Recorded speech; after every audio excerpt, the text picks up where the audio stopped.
Hi, I'm Frank and welcome to my woodturning channel. This week I'm going to make a raindrop box like this. I haven't made too many of these before.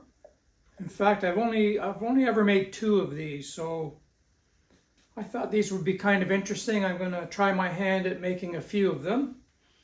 So there's the basic shape of the raindrop box. And I've seen this demonstrated by Steven Kennard from Nova Scotia and Yann Marot from France. Both of these fellows have made these and demonstrated them. So I'm basically just going to kind of copy their designs and make some of these for myself.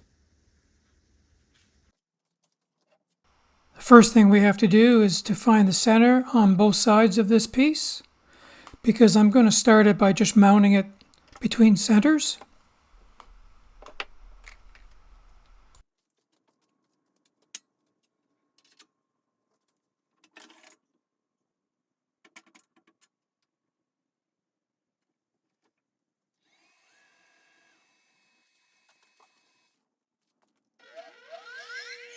I'm going to be using a spindle roughing gouge for this quite a bit.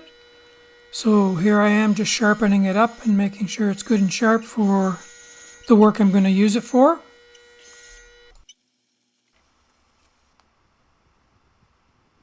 Just a reminder to use your safety gear, protect your face, protect your lungs, and protect your ears.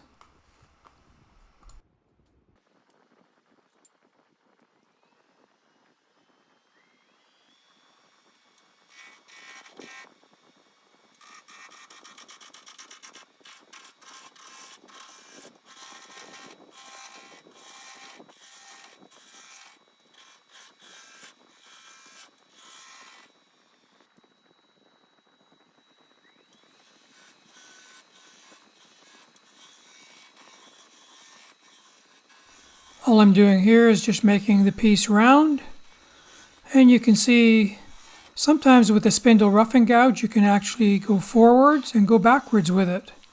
That's probably the only tool I use that in that manner.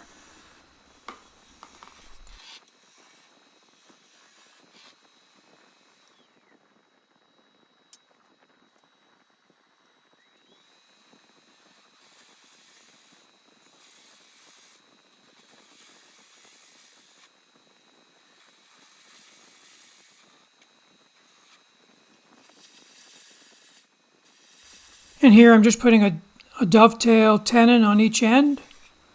Here with the skew on its side, I can achieve the dovetail shape on that tenon.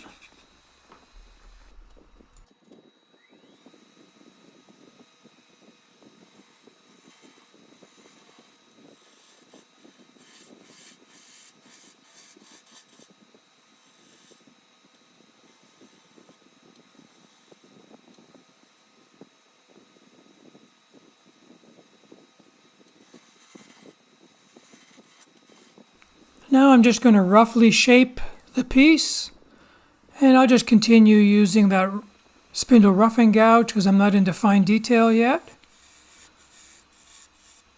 And I've tried to mark approximately where I want the joint to be between the bottom of the box and the top of the box. You know, that might change a little bit as I progress. The video now is just at half speed, so it's just a little bit more interesting to see the shavings coming at you here.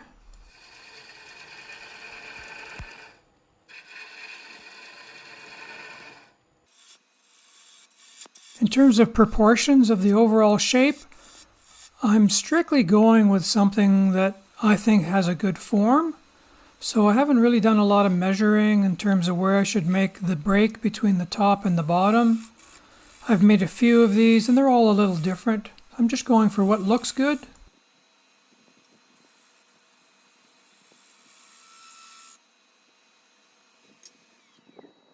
Now I've switched to a 1/2 inch spindle gouge. I find with that I can just get a much nicer surface finish and better control on these curvy shapes.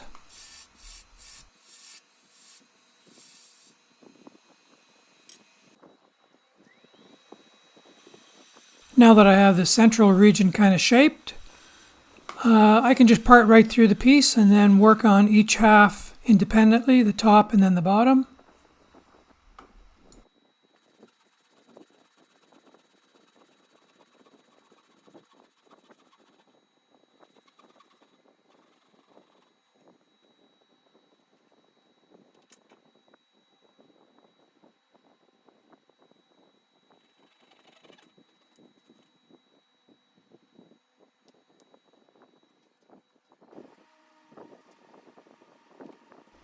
If I have lots of time, if I'm making these box shapes, typically I'll kind of rough them out a little bit and then let them sit for a week so they kind of relax and change whatever shape they want to.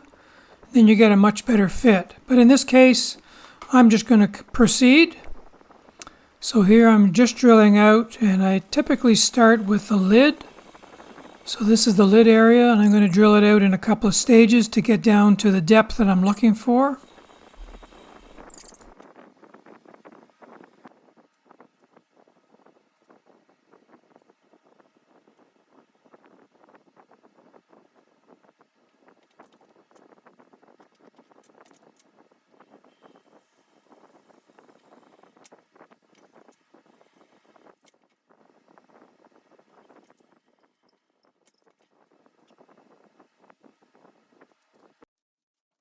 Because I was doing a whole bunch of these, I took the time just to drill out the bases and all the tops.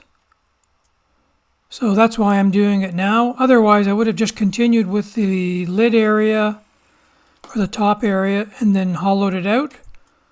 But because I had a whole bunch of these, I'm just going to pre-drill them all since I got my setup there. And then now here I am. I put the top piece back on, and I'm going to work on the top piece. I've just leveled it off here to get a nice crisp edge.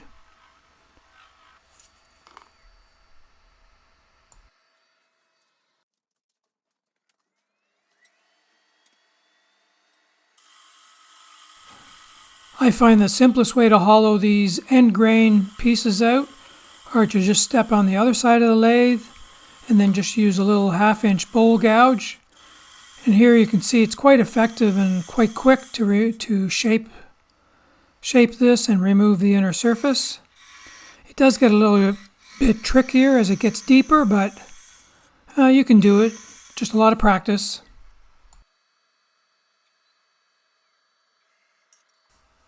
I'm going to now smooth out the inner surface using a couple of negative rake scrapers.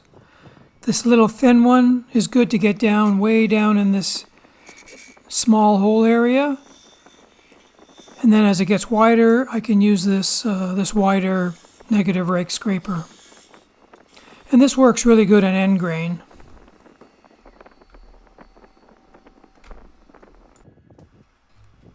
I'm going to now create the inner shoulder area for the box.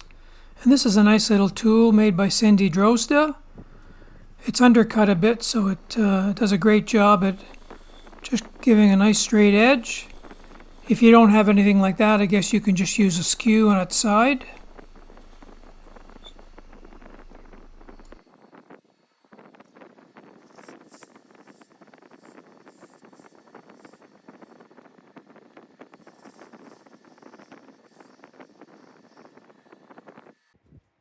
Since I won't have access to the inside, now's the time to finish it.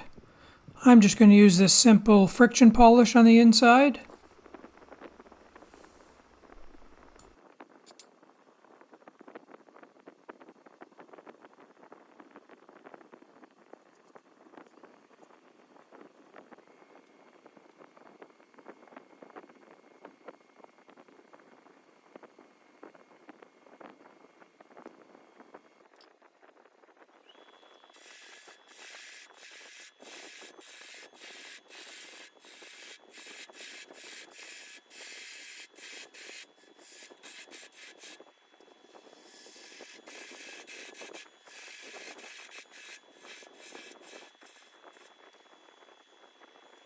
And here I'm just finishing up shaping the top area of the box lid. And I just got to be careful not to make it too thin. So that's why I mark where the inner hole ends. And I know roughly the hole diameter, so I know how small I can make the outer diameter here. So you just have to be careful, just approach it a little bit at a time.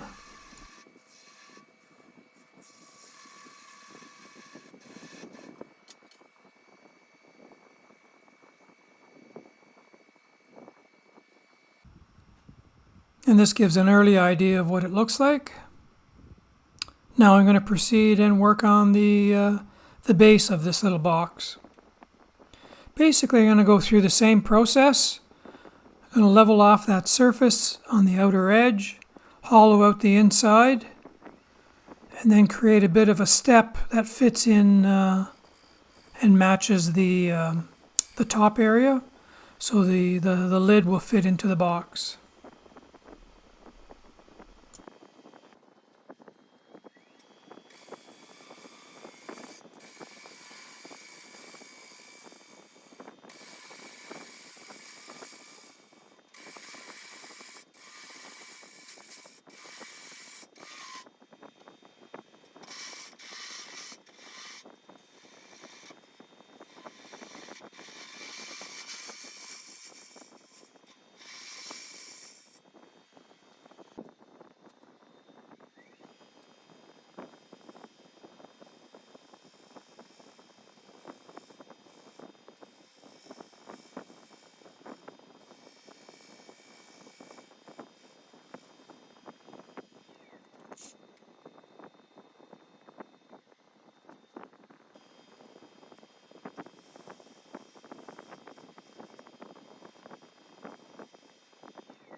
Just a little bit of trial and error here. Just keep taking off a little bit of material until you have it the way you want it.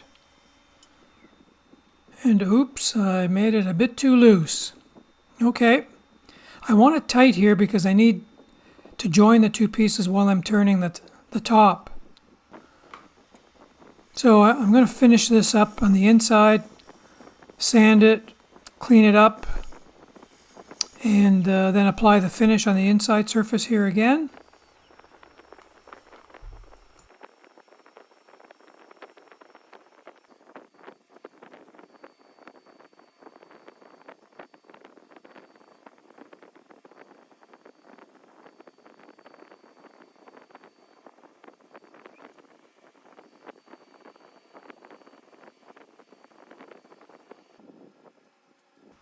So because the fit was a little bit looser than I'd like, I just put some paper in between the joint, squeezed it together, and that holds it pretty tight now. It's going to be good enough for me to do the final turning.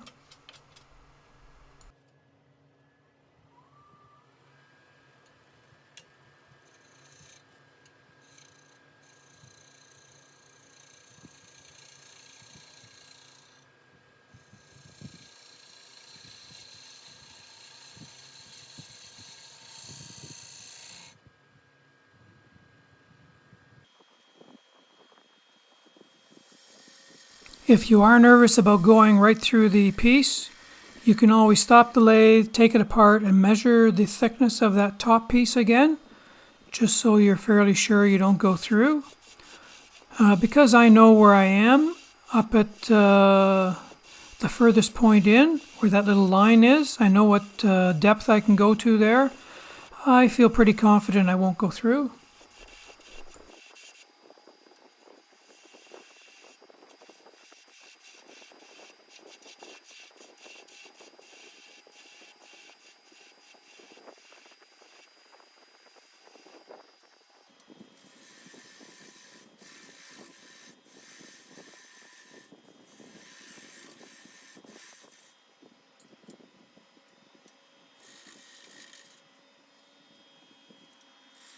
So I've gone about as far as I can go with the shaping between centers.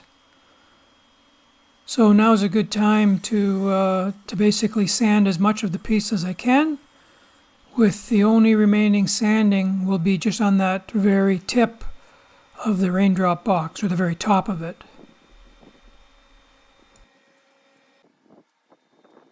because that joint was a bit loose, I am going to just tape the bottom and top together, so just a better chance of it holding well while I finish the very tip.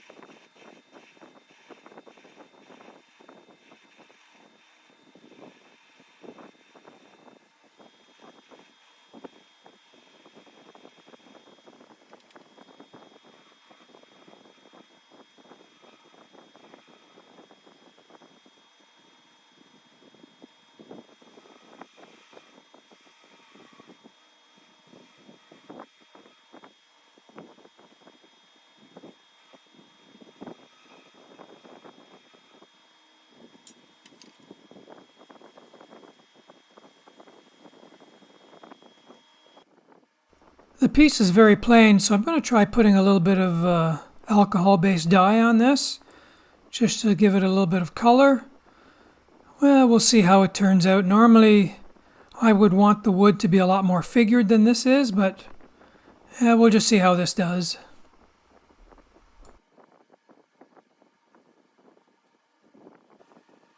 Well, I'm not really happy with the color, and then there's a bit of bleeding at the joint. So I'm just going to take for now, I'm just going to use a Sharpie and blacken the edge here. This is just my sample piece. If this was a better final piece, I would probably use some kind of India ink. It's a little bit more permanent. Or some of the artistic markers, which are, again, are more permanent. But this will do for this piece because I'm not really happy with the color on it, so it'll probably be just a piece in my own collection. I won't sell this piece.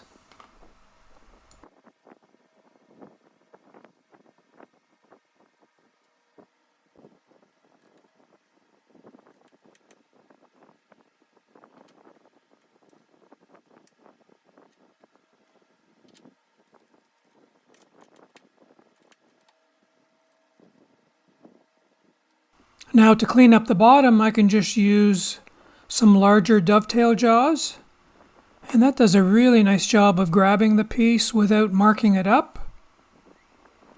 And I grab it right on the little tenon that's on the bottom of the box.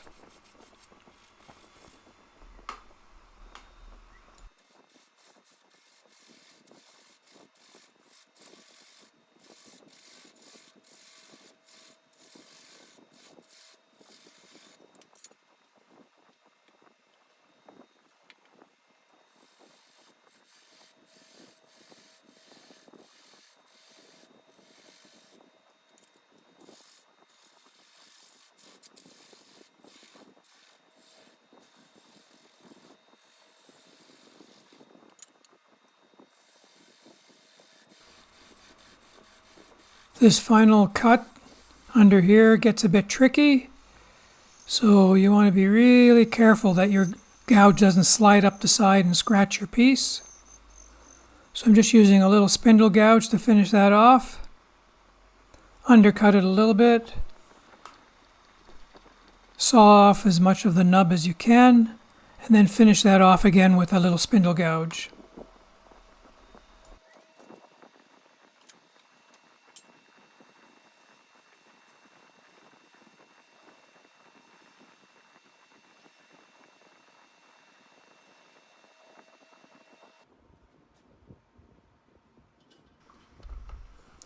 So there we are, the piece is entirely finished.